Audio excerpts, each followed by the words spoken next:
Hello and hello what is guys, welcome back to देवो सेंपाई। जानता हूँ काफी ज्यादा लेट हो चुका है, बट हाँ भाई, फाइनली वन पीस चैप्टर 1151 के स्पॉयलर्स हमारे साथ आ चुके हैं। And मैं ज्यादा वीडियो को लंबा ना खींचना चाहते हुए भाई फटाक से स्पॉयलर्स पे कूदते हैं, क्योंकि भाई ये स्पॉयलर्स बहुत ज्यादा तगड़े। मतलब पिछले चैप्टर में जो भी चीज हुआ है, जो भी कांड किया इमू ने एल्बाफ पे आके, भाई उस चीज को बहुत अच्छी तरह से इसको आगे लेके जाया जा रहा है भाई। ठीक है, तो देखो चैप्टर का जो नाम होने वाला है, या नाम या फिर टाइटल जो भी तुम बोलना चाहो वो होगा आई अंडरस्टैंड नाउ। अब ये आई अंडरस्टैंड नाउ भाई दो एक्सपेक्ट में मेरे को लगता है पर्सनली बोला गया। एक तो लूफी के एस्पेक्ट में, जो मैं तुम्हें आगे बताऊंगा, और एक इमू के एस्पेक्ट में इसलिए ऐसा बोला गया ना, क्योंकि करंटली मेरिजवा का अगर तुम्हें सीन पता हो तो वहां पे अटैक कर रहे हैं, मतलब रेवोल्यूशनरी आर्मी अटैक कर रहे हैं। And emu is kind of मतलब वर्ड पावर मोर शॉर्ट कर रही है। आई डोंट नो कि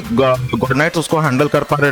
रेवोल्यूशनरी आर्मी को या नहीं, लेकिन ऐसा लगता है कि भाई CP0 और मरीन्स के बदलते अगर इमू से बैठा वो रेवोल्यूशनरी आर्मी को पूरी तरह से संभाल लेंगे, तो वो शायद इस मामले में थोड़ा सा कमजोर पड़ रहा होगा। एंड फिर जब वो एल्बाफ पे आता है एंड उसने से ये एल्बाफ के जायंट्स को भाई फाइनली जब अपने डीमन में बदला, तब उसको पता चला कि हाँ भाई एल्बाफ को कॉन्कर करना उसके लिए बहुत ज्यादा जरूरी है। एल्बाफ के वॉरियर्स बहुत ज्यादा स्ट्रांग होते हैं भाई, हद से ज्यादा। तो अब हो सकता है वो ऐसा समझ गया कि नहीं भाई, अब मेरे को एल्बाफ के वॉरियर्स चाहिए अपने टीम में, इसलिए इस चैप्टर का टाइटल दिया गया I understand now the true strength of giants. अब बात करें अगर कवर पेज का, तो कवर पेज पे ऐसा बताया जा रहा है कि यामातो जो कि ऑलरेडी वानो के पता नहीं कौन से ट्रिप पे कितने सालों से निकली हुई है भाई। देख देख के हम लोग काफी टाइम से मैं बोर्ड हो चुका हूं भाई कि यामातो इतने टाइम से ट्रिप पे निकले। तो अब यामातो भाई घूमते घूमते वानो के आउटस्कर्ट में पहुंची एंड फिर वहां पे एक सुमो कॉम्पिटिशन में पार्टिसिपेट करती है, जहां पे भाई उड़ाशी, मतलब उड़ाशी वो कैरेक्टर था, अगर तुमने वन पीस एनिमे शुरुआत में देखा तो वो एक सुमो रेसलर था ना, जो कि जिसने कि तमा को किडनैप किया था ताकि वो तमा के चीक से वो फिर बॉल्स निकाल सके, जिससे वो एनिमल्स को कंट्रोल कर सकता था। ठीक है, तो उसी का छोटा भाई को सुमो रेसलिंग के कंपटीशन में यामातो ने फाइनली डिफीट कर दिया। एंड पीछे से कावामात्सु भाई अपना मस्त मजा लेते हुए, उसको क्या ही वो तो अलग ही चिल मार।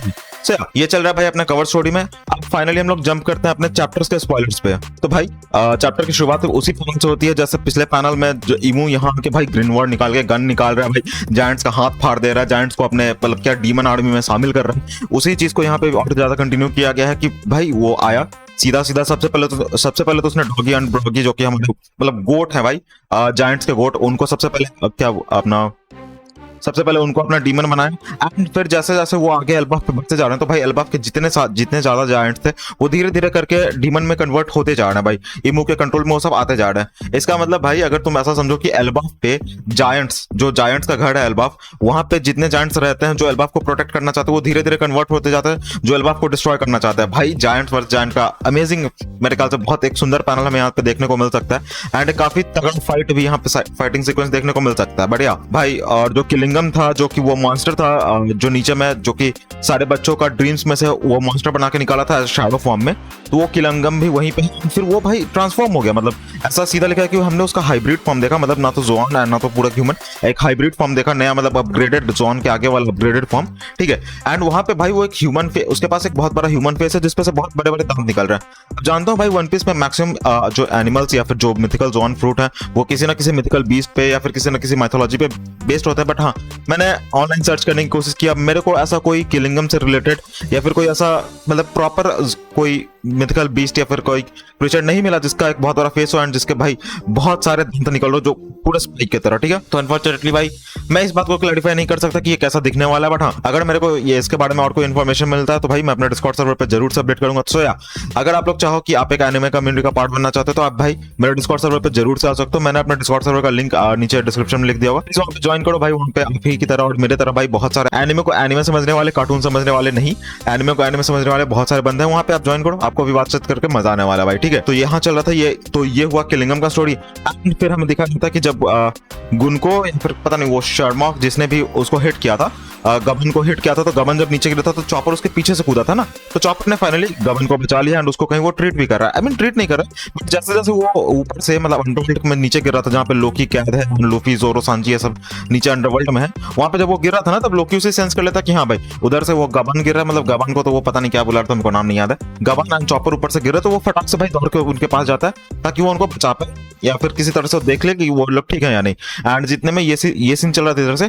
एक मोसा नाम का बंदा जिसने लोकी को एक बार पहले, इससे पहले भी कॉल किया हुआ है, वो लोकी को कॉल करता है एंड वो थैंक करता है किसी चीज के लिए। अब मैं ये नहीं समझ पा रहा हूँ कि भाई वो मोसा है कौन। अनफॉर्चुनेटली मेरे को याद नहीं आ रहा भाई कि ये मोसा कौन सा कैरेक्टर है, क्योंकि मेरे को नहीं याद है कि मैंने किसी भी स्टोरी में मतलब सिर्फ वो कॉल पे ही दिखा है, उसके अलावा और कहीं दिखा नहीं है। एंड भाई ये जो थैंक करने वाला बात, तो वो थैंक किस लिए करना चाहता है, क्योंकि क्या उसको भी मतलब पता था कि ईमू वर्ल्ड गवर्नमेंट एल्बाफ के लिए कितने खतरनाक है। एंड लुकी ने अपने किंग को मार के मतलब एक तरह से वर्ल्ड गवर्नमेंट से एफिलिएशन से रोका ही था, तो शायद इसलिए वो, क्योंकि इस बात को वो और अच्छे से समझ गया कि हाँ भाई वर्ल्ड गवर्नमेंट इनके लिए बहुत ज्यादा खतरनाक है, तो इनको वर्ल्ड गवर्नमेंट से दूर ही रहना चाहिए। एंड लोकी के कारण ही अभी तक ये लोग वर्ल्ड गवर्नमेंट से दूर थे, तो क्या इसके लिए वो थैंक्स बोल रहा है या फिर किसी और रीजन से। बट यहाँ पे भाई एक लाइन लिखा गया क्या वन लास्ट टाइम मोसा calls Loki for one last time, मतलब ये लास्ट टाइम क्या मोसा का भी चटकने वाला या फिर लोकी कुछ करने वाला भाई बड़ा, ये तो चैप्टर आने पे ही पता चलेगा। बट हाँ अब जब भाई लूफी मतलब दौड़ा तो उसके पीछे चॉपर सांजी ये सब भी आगे पीछे गए। एंड फिर वहां जाके वो लोग एक्चुअल में मिलते हैं गवान से एंड कॉपर से। एंड तब भाई वहां जाके फाइनली पता चलता है कि हाँ भाई लूफी को ये समझ में आता है कि भाई ये जो गवान है ये रॉजर का left hand man I guess left hand man. भाई ये लॉजर के क्रू में थर्ड स्ट्रॉन्गेस्ट, एक minute my bad guys, third नहीं सेकंड स्ट्रॉन्गेस्ट, मेरे को सेकंड बोलना पड़ेगा वरना पता चलेगा वो इधर से आके मेरा भी हाथ काट के चला गया। सो हाँ मतलब ऐसा बोला जाता है कि भाई ये रॉजर पायरेट्स का थर्ड स्ट्रॉन्गेस्ट मेंबर था, उतने में ही गवान रोक के बोलता है ना ना ना ना बाबू गलती से थर्ड ना बोल दियो, मैं था सेकंड स्ट्रॉन्गेस्ट रॉजर के क्रू में, ठीक है। एंड इस पे वो काफी ज्यादा खिला जाता है, जैसे कि जोरो और सांजी अक्सर करते रहते हैं ना हमेशा भाई कि नहीं भाई मैं सेकंड हूँ, मैं अब तो हालांकि फोर्थ पे चला गया, बट या वो थर्ड पे बहुत जल्द आ जाएगा, चिंता नहीं करने का ब्रो। वो थर्ड पे आके वो दोनों लड़ते रहते कि नहीं मैं स्ट्रॉन्गेस्ट हूँ क्रू में लूफी के बाद, ठीक है। तो अपने में जब तक भाई यही मजाक मस्ती चल रहा था एंड उधर गबान ट्रीट हो रहा था, उतने में भाई ईमू को पता नहीं क्या जोश चढ़ता है एंड वो फाइनली एक और बहुत तगड़ा कॉन्कर साकी का शॉक मारता है। भाई वो इतना तगड़ा तो कॉन्कर साकी का शॉक मारता है कि सब जो ऊपर में ऑलरेडी कैप्चर्ड थे, ऊपर में ऑलरेडी भाई ऊपर में मैटर तो वैसा ही उल्टा हुआ, लेकिन तब भी भाई इसको चुल मचा भाई कॉन्कर साकी शॉक मारने का। भाई मतलब समझता हूँ भाई अगर मेरे पास भी कॉन्कर साकी रहता तो और मैं भी अगर उसको इनफाइनेटली स्पैम कर सकता तो भाई मैं भी करता, थोड़ा सा भौकाल जमाने के लिए। हाँ भाई ला ये ले भाई कॉन्कर साकी, ये ले तू भी ले कॉन्कर साकी भाई, समझ रहा हूँ, लेकिन तब भी इतना भी ज्यादा नहीं करना चाहिए। और क्योंकि उसने भाई दोबारा जब इतना जोर का कॉन्कर साकी से मारा तो लूफी भाई वो सेंस कर लेता है, लूफी मतलब अंडरवर्ल्ड में होके वो ऊपर का कॉन्कर साकी सेंस कर लेता है, मतलब लूफी का भी हाकी भाई नेक्स्ट लेवल पे अपग्रेड होते जा रहा है विद एवरी चैप्टर भाई, हर लेवल पे उसका हाकी अपग्रेड होते जा रहा है, ठीक है। लूफी सेंस कर लेता है एंड भाई लूफी फाइनली बोलता है ही अंडरस्टैंड व्हाट्स हैपनिंग। लूफी जिसको चैप्टर लग जाते हैं ये समझाने में कि हुआ क्या है, वो बस एक बार कॉन्कर साकी सेंस करके बोल रहा है ही अंडरस्टैंड्स व्हाट्स हैपनिंग।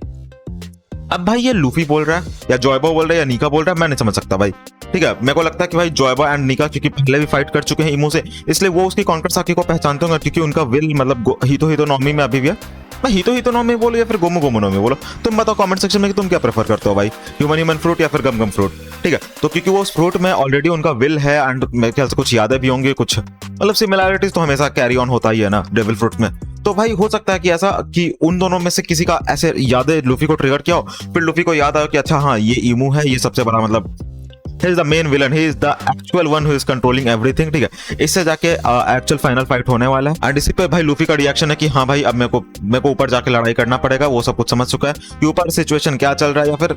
ऐसा भी हो सकता है भाई सिर्फ वो हाकी सेंस करके ना गवान या फिर चॉपर उसको समझाए हो कि ऊपर में क्या चल रहा है, उसके ऊपर लूफी बोला। बट भाई मैं पर्सनली ऐसा चाहूंगा कि भाई उसको वो बस हाकी सेंस करो, वो समझ जाए कि हाँ भाई डेंजर इज हियर, भाई डेंजर इज कमिंग, ठीक है। I am not the danger is coming, ठीक है।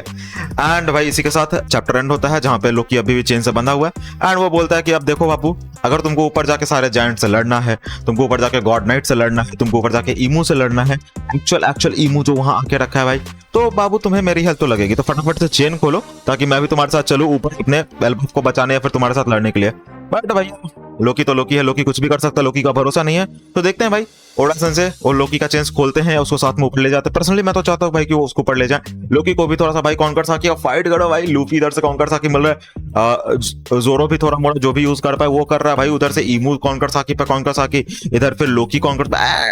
भाई पूरा एल्बाफ कैसे सरवाइव करेगा, मैं तो ये सोच रहा हूँ भाई। इतने सारे कॉन्कर साकी दे दनादन कॉन्कर साकी, ऐसा कॉन्कर साकी क्या हो गया भाई, कॉन्कर साकी जस्ट लाइक बुलेट, हर एक बंदे के पास अब कॉन्कर साकी याद आ रहा है यार, इतना भी ज्यादा इसको क्या बोलते कॉमन नहीं करना था भाई, थोड़ा सा स्पेशल रखना था। बट या it is what it is बोलते के साथ ब्रेक होने वाला अगले वीक। कोई बात नहीं भाई, इतने अच्छे चैप्टर्स हमें डिलीवर करने के भाई ओडा सेंसे के लिए भी एक हफ्ते का ब्रेक तो बनता है। Oda sensei please take care of your health and या ब्रो के बाद भी भाई मैं जानता हूँ ब्रेक के बाद हर बार बहुत मस्त चैप्टर आता है। सो या मैं एक बात के लिए अपोलोजाइज करना चाहूंगा कि वीडियो एक्चुअल में एक दिन लेट हो गया, बट हाँ भाई होपफुली तुम्हें वीडियो अच्छा लगा। और अगर तुम्हें कोई भी ऐसा कुछ ऐसा लगे जो मैं इंप्रूव कर सकता हूँ, प्लीज कमेंट सेक्शन में जरूर से बताना। हाँ मिलते हैं फिर किसी अगले वीडियो में, तब तक के लिए good bye, tata sayonara and see you all tomorrow. हाँ भाई याद से प्लीज मेरे डिस्कॉर्ड सर्वर को ज्वाइन कर लो, काफी मौज मारने वाले हम लोग वहाँ पे।